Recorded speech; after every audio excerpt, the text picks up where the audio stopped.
และสุรางคมสูตรต้นกำเนิดของภาวะถูกครอบงำตอนที่4ของ7ตอนในระหว่างอาจารย์และลูกศิษย์ให้ไว้เป็นภาษาอังกฤษในวันที่25ธันวาคมคริสตศักราช2018The Buddha say, I point the way, I point to the moon, but I am not the moon, so you follow the finger, see the moon, okay?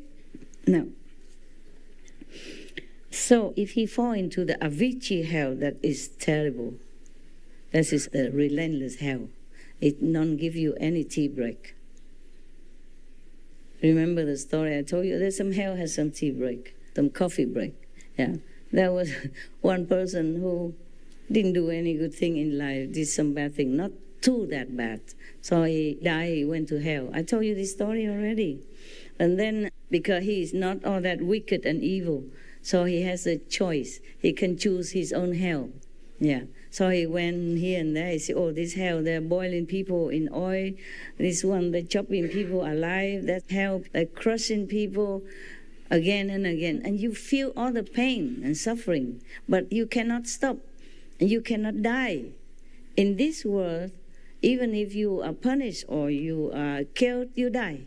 At least you escape from that. But in that kind of hell, in hell you don't die.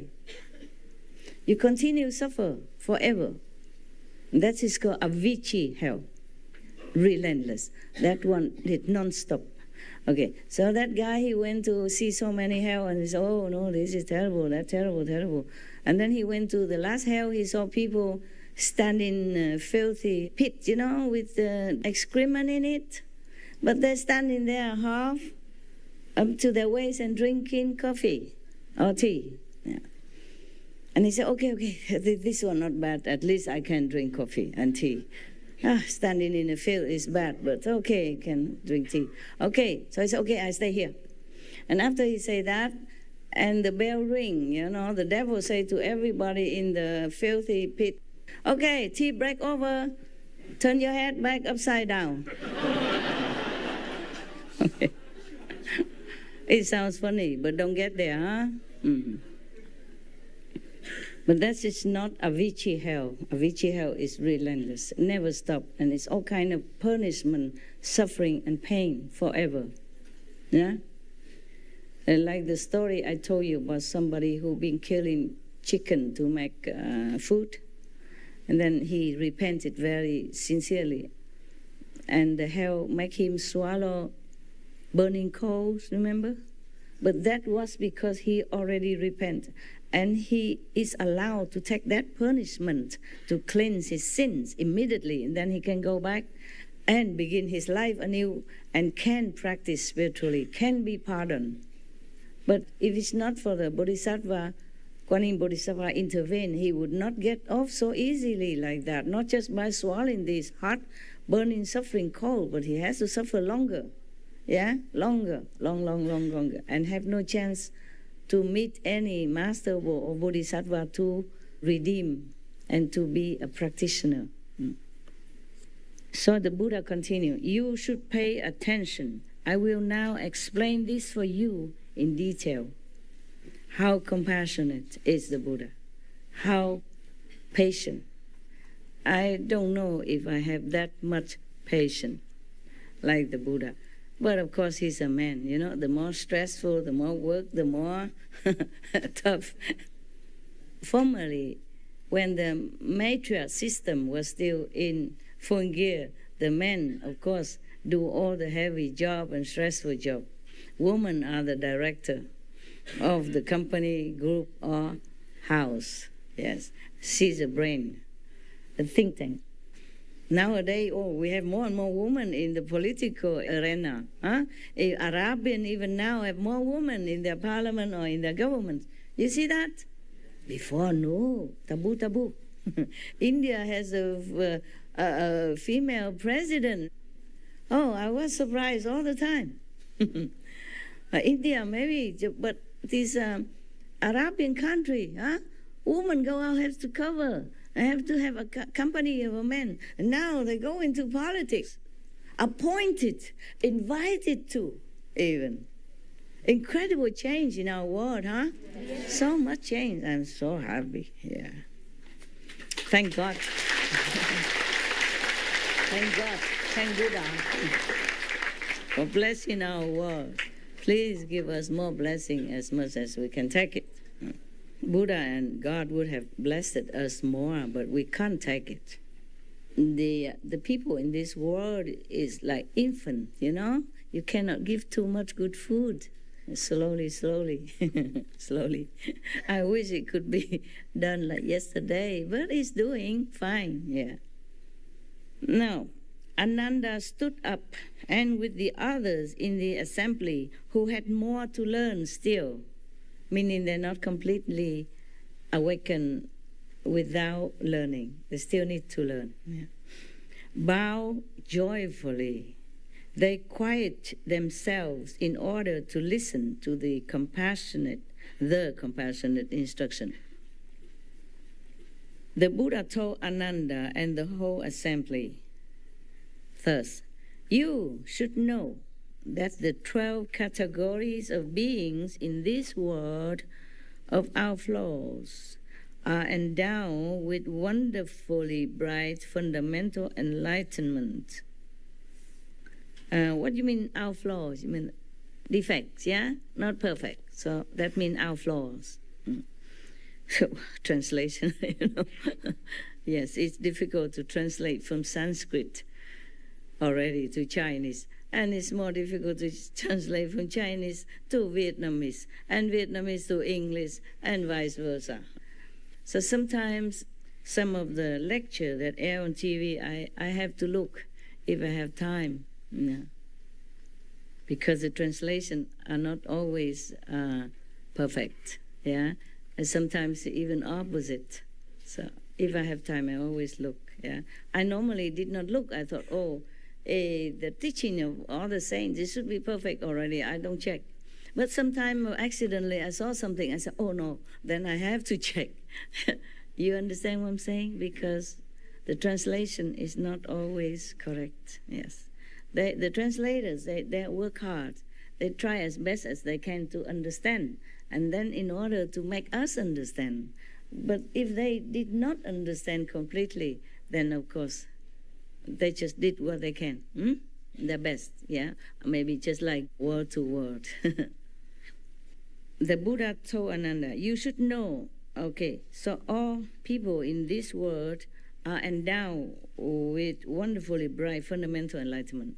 Just like he say, all beings have Buddha nature inside. That's the same, okay? It's a different way of saying. Or like a saint or the Jesus say, the kingdom of God is within you. Yes. Or you are children of God. But it's not awakened, sleepy children of God. Yeah. Dormant Buddha. That is the problem. That's why the Buddha, Jesus, or the saint have to come down and shake us up. Wake up, wake up. So whenever a saint come, all the prediction make it so beautiful, like, oh, a king so-and-so will come and will make the world wonderful and bright and new age, golden age, etc. And then we expect that, okay, when the Buddha come, wave a hand and the world become nirvana or Buddha's land. It's not like that. To their disciples, the world is a Buddha land, okay? They cannot change the whole world, at least at those times. Therefore, when we see the prediction with how come, yeah? They say so glorious thing about golden age when Jesus had appeared, Buddha came, and all that, as if the whole world would have become paradise.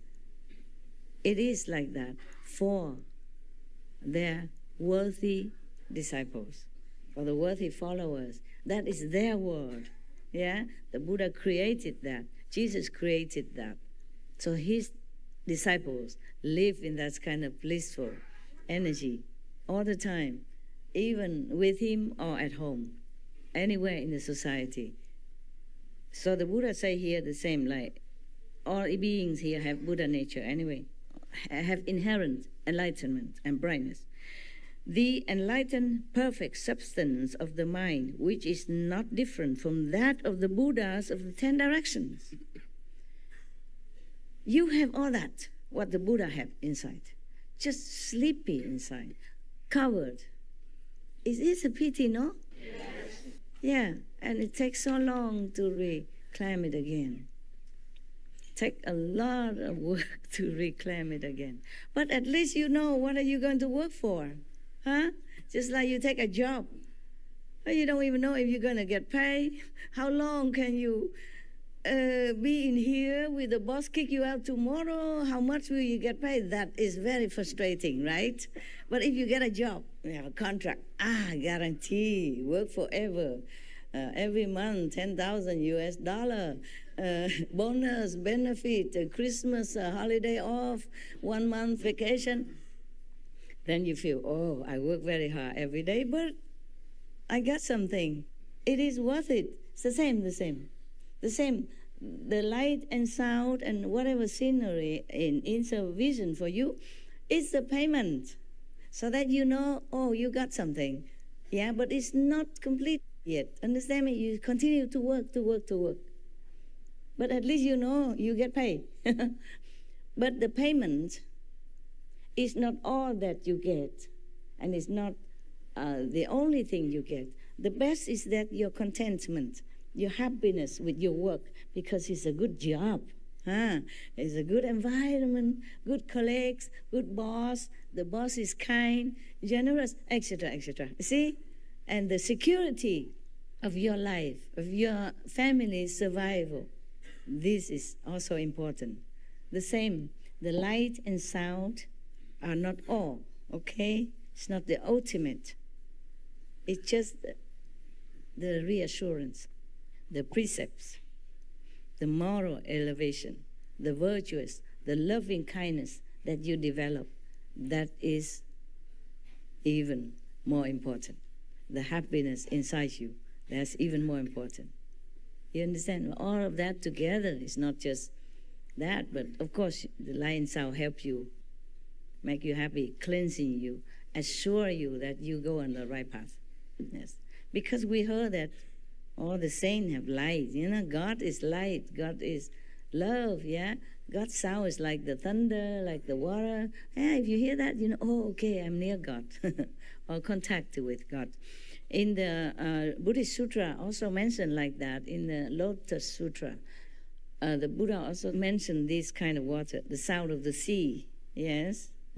And the light. All the time Buddha mentioned everywhere about light. Yeah, that some monks see the light, some monk doesn't. Why? Yes. And some monks, his disciple can hear the sound and some cannot. Why? But that is another chapter. But I mentioned that maybe someday, by chance, I will see those chapters again and maybe I read the whole thing, okay? The Buddha lived until 80 years old at least, yeah? He has maybe 50 years to preach. So it's a lot of things that he said, yes. But lucky for us that he lived long. And in India, people are more benevolent. And the fact that he was a prince and he left home, many king and government also have some kind of respect toward him because they have no fear from him that they will take over their kingdom or their position because the prince already left his own kingdom. So all the kings and queen or whoever prince at that time feel more reassured. So they don't try so much to harm him like many other masters with different background. Don't ask me. I have no background. I have nothing. I'm born in Vietnam, so-called born in Vietnam. I have people only here from Vietnam. War, refugees, poverty. Oh, no end. I don't have any background to back me up. If I was a princess and left my kingdom, probably I have more disciples, more support. Okay? Yeah. They say the Buddha in your own home is not revered. The Buddha is not revered in your home. So it means also in your hometown or in your country, yes. But the Buddha was different. You see, he was somebody. He was somebody, yeah. I mention that because some master, in fact, many masters have died because the government or the kings at those times worried so much that they might take over their throne, yeah, make a revolt against them, because all his disciples are gaga, goo, goo, hoo, hoo, ha, ha, hoorah, hoorah, around that master. Call him Maharaji, Mahamataji, whatever, yeah? Great king, great queen, call him that. Kings of kings, queens of queens. All these names scare the encumber kings or queens. I thought I'm the only king. How do I call that king? Who is he? He's just a carpenter's son, for example, yeah? So what does he want from my people? That's the reason why they chase and kill him, even though they know he done nothing wrong. Even the judge who carry out his punishment, you know, his descendant also say, I wash my hands of this sin, because he did not want to kill Jesus. But everybody else vote for that. Every year or something, they release one prisoner. They release one criminal instead of Jesus, the innocent. You see that? Just because higher government or other people, they fear Jesus might take over. They keep calling him king. Before that, they predict that a man will be born as king of the Jews. You remember that? Yes. He not ruling anything. And even he kept telling, my kingdom is in heaven. Yeah? My kingdom is not here. He even tell his disciple, teach his disciple to be detached from whatever possession they have. Like, lay you not your treasure on earth, where moth and insect can destroy, but lay your treasure in heaven, where it is safe and secure. He even teach his disciple like that, meaning he don't care about anything about this world, but they still afraid. They're still afraid that Jesus' influence will make people revolt against them and then make him become king. He's a king of people's heart. That is correct, but he cares nothing about kingdom. But of course, the king at that time and the government at that time, they cannot capish that because they're not enlightened enough. For them, their throne, their position, their kingdom, their job, their possession, their tax money from people, their control over their subject are the utmost important. Therefore, they fear losing that. Yeah. So anyone else who won the heart of their so-called people, then they fear, of course, yeah, that the people might take their money and possession, give it to the master instead of paying tax, instead of making offering to the government. What if the people offer all the money to the master and then they have no more money to pay tax? Then the king cannot live in luxury. The officials cannot have the best carriers of horse in town, etc., etc. Oh, people fear of everything because they think things belong to them. The kings, the government thinks that the people belong to them even. That is the thing. They don't think that the people belong to God, to heavens. Now you know why many masters die early or die agonizingly, die wrongly, die innocently. Just because of that. That's why Buddha lived long, longer than many of the masters. You see now, he lived until 80-something. Jesus only 3 years something, in the prime of his life. Prophet Muhammad, peace be upon him, also been harassed all his life. Other masters, the Sikh masters, also has been tortured, mentally, all their lives, physical also, and killed. For example, many other masters in the history of mankind die one way or another unnaturally, without guilt, without any crime, without any harm done to anybody, just because those who in power don't like what they say. Yeah, sometimes, or worry that they may take over their kingdom or their possession or their position, etc. Or it's just all kind of thing like that. It's nonsense. It's really no ground because the master don't even care. But they wouldn't believe that because for them, the position is so important. The throne is so important. How can another man don't think that is important? It's no such thing. It's impossible. They could not believe that. Just like a man who's so much in love with his wife. So he's so jealous with any man who kind of even look at her or just say some compliment. He thinks, oh, yeah, what do you want from my wife? Maybe that man doesn't want anything. He's just a polite man. He's not even in love with that guy's wife. He don't even fancy her. Maybe he's already in love with someone else deeply. And then all other women are meaningless to him. You know that, man. If you're in love with one girl, other women in the whole world, you don't care, right? Mostly. Most women, you don't care. But that man, he's too much possessive of his wife, my wife. So he would doubt any man who go near and blink at her or glance at her or say something nice to her.